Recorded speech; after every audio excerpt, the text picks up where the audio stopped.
19-20. Un vieux gymnase, une ancienne usine, une école fermée, la ville de Monceau veut se débarrasser de ces bâtiments vides qui lui coûtent cher. Elle cherche à les vendre, mais les acheteurs se font attendre.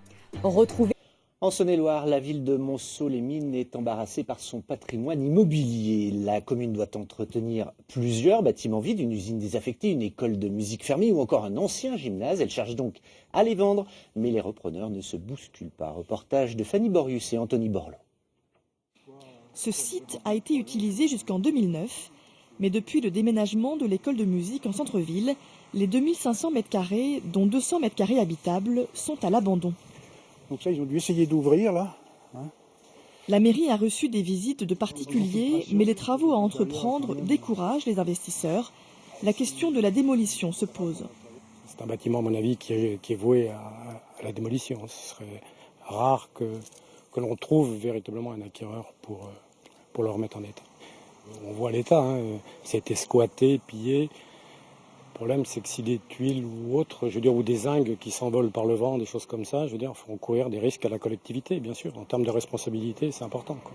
Ce vieux gymnase a été le théâtre des belles heures des basketteuses de l'entreprise Gerbe, championne de France en 65.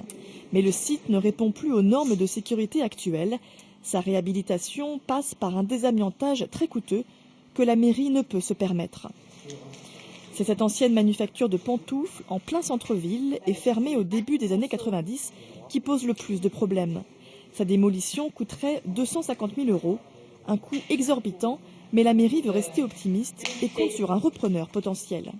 Nous ne sommes pas dans une impasse, nous allons trouver des solutions, nous allons faire savoir que nous avons un site en centre-ville pour construire des logements, pour développer peut-être que des espaces verts, mais nous avons un site pour cela. Donc j'espère que les investisseurs viendront à notre rencontre et je le redis, je le cède pour l'euro symbolique.